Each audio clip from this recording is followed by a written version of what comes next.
Assalamualaikum warahmatullahi wabarakatuh. Perkenalkan, nama saya M. Novel Zafran Mustafa dengan NPM 200705034 dari Prodi D3 Manajemen Informatika. Di sini saya akan menjawab beberapa pertanyaan yang dimaksudkan untuk UTS mata kuliah Keamanan Sistem Informasi. Soal yang pertama adalah uraikan apa yang dimaksud dengan Cyber Six dalam sebuah keamanan sistem informasi. Cyber Six adalah 6 aspek perlindungan yang melingkupi kerahasiaan, integritas, serta ketersediaan. Ada 6 aspek dari cyber, yaitu antara lain cyberspace, cyber threat, cyber attack, cyber security, cyber crime, dan cyber law.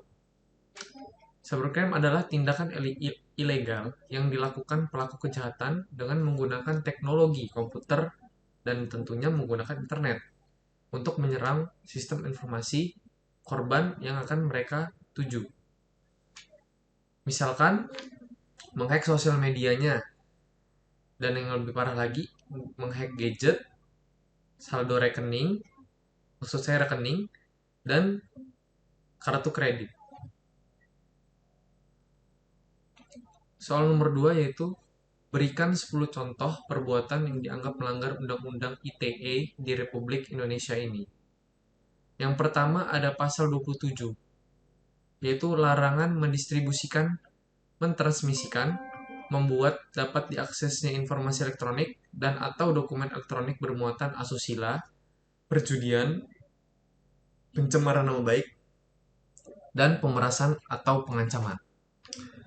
Yang kedua ada pasal 28, yaitu berita bohong atau hoax, yang sangat sering terjadi di kehidupan kita sekarang ya. Yaitu berita bohong kepada konsumen, ayat 1, berita bohong terkait suku, agama, ras, dan antar golongan, atau SARA. Kemudian ada pasal 29, yaitu ancaman kekerasan atau menakut-nakuti. Mengancam ya. Yang ketiga ada pasal 30, yaitu mengakses sistem elektronik milik orang lain.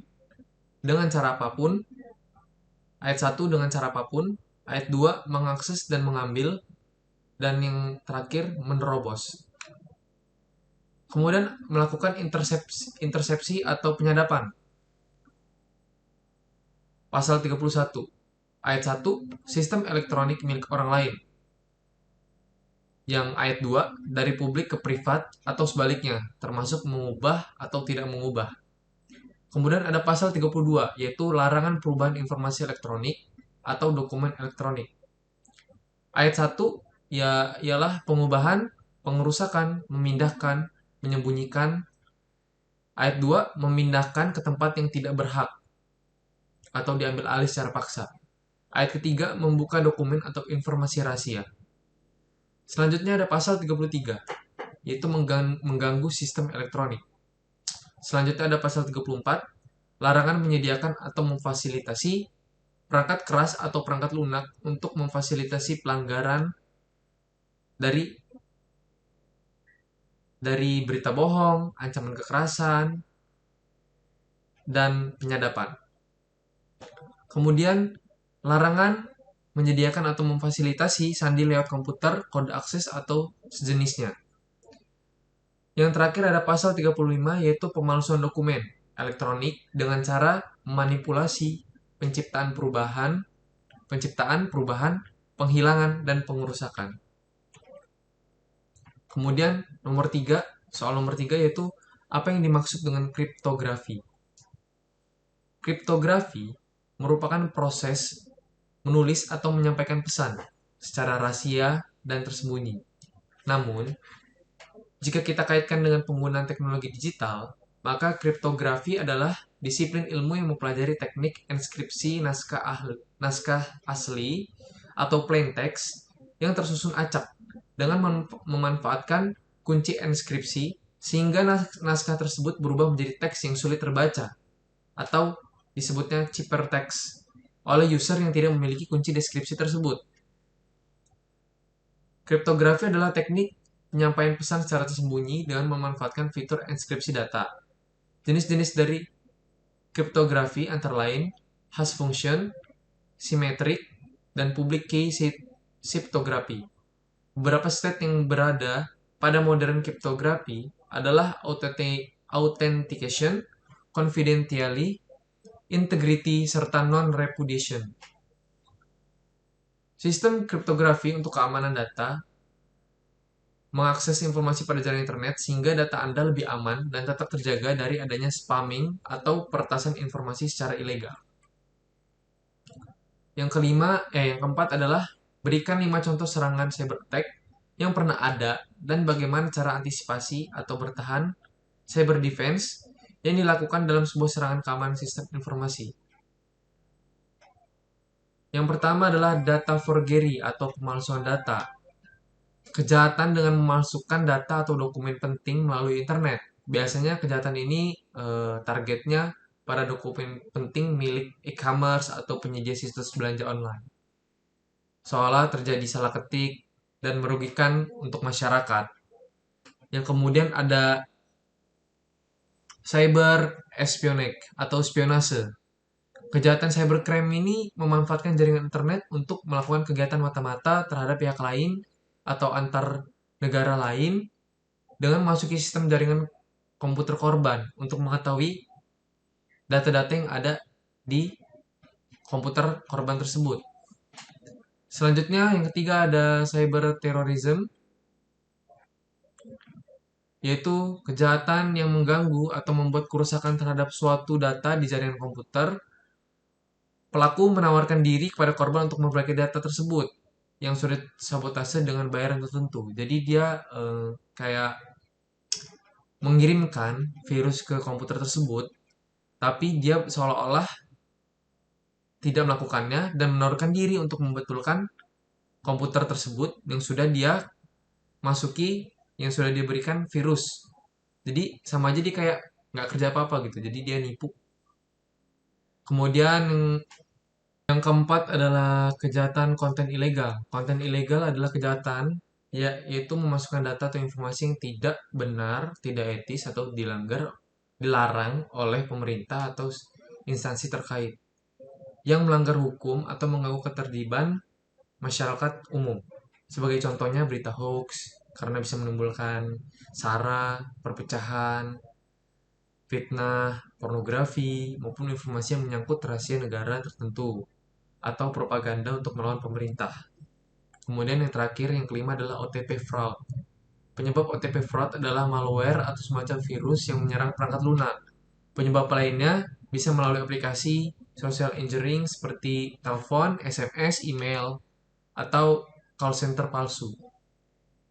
Kita akan mendemonstrasikan cara menggunakan web vulnerability scanner. Pertama-tama kita download dulu aplikasinya, yaitu Acquaintix Web Vulnerability. Di Google aja banyak, kita cari. Kemudian kita klik New Scan. Kita pilih website URL yang ingin kita retas. Di sini saya menggunakan www.bitfish.com. Webnya terserah teman-teman mau yang mana. Kemudian kita langsung klik next saja, next lagi. Kemudian kita pilih optimize for following technologies. Kita di sini pilih PHP karena bahasa yang paling mudah itu PHP menurut saya. Kemudian kita klik next lagi, dan kita tunggu prosesnya di sini, teman-teman.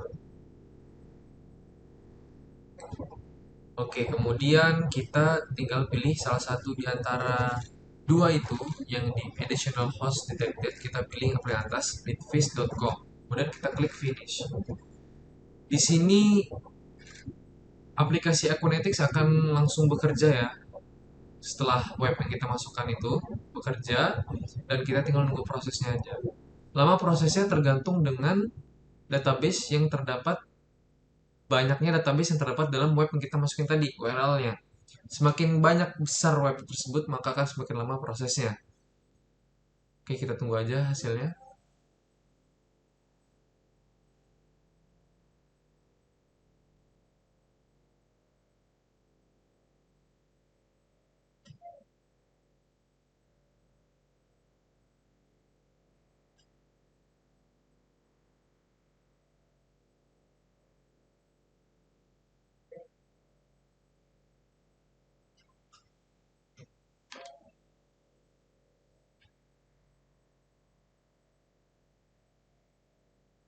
Oke, selesai ya, sudah selesai.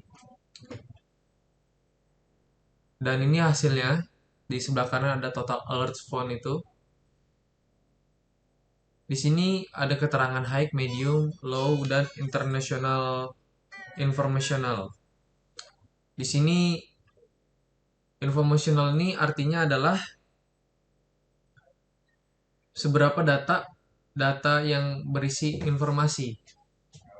Begitu. Oke, saya akan menjawab pertanyaan nomor 5, yaitu menguraikan 5 tools yang kita kuasai. Di sini adalah aplikasi AirCrack yang berguna untuk meretas password WiFi untuk skala kecilnya. Langkah yang harus kita lakukan adalah yang pertama, mengaktifkan WiFi.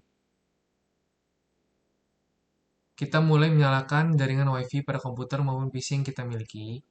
Hal ini berguna untuk membuat komputer atau PC yang kita miliki bisa mendeteksi jaringan WiFi yang berada di sekitar kita. Dengan mengetahui jaringan WiFi yang berada di sekitar kita, maka kita akan lebih mudah untuk menentukan jaringan WiFi mana yang ingin kita hack.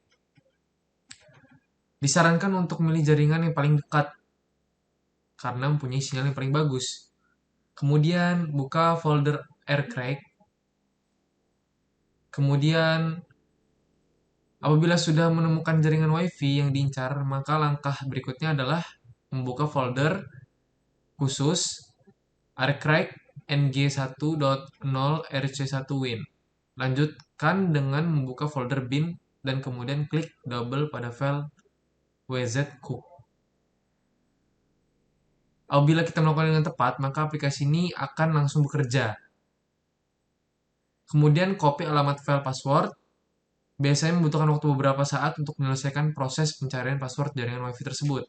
Apabila proses ini sudah selesai, maka akan muncul pesan key has been stored dan password akan langsung tampil. Kemudian saya akan membahas tentang tools Nmap.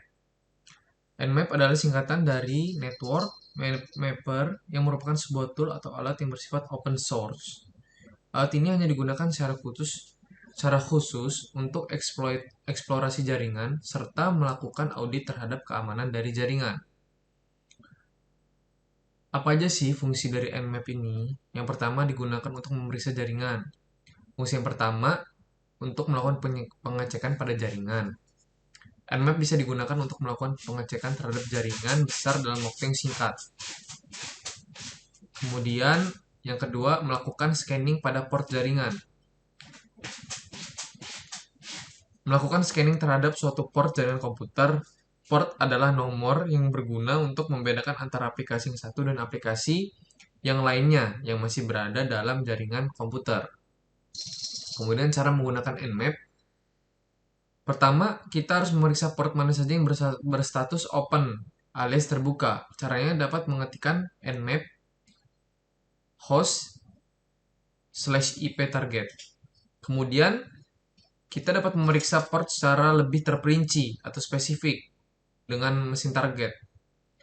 Perintah yang harus kita ketikkan adalah nmap minp dalam kurung host/ip target tutup kurung. Langkah yang ketiga adalah pemeriksaan terhadap servis yang sedang berjalan dengan cara mengetikkan nmap spasi minp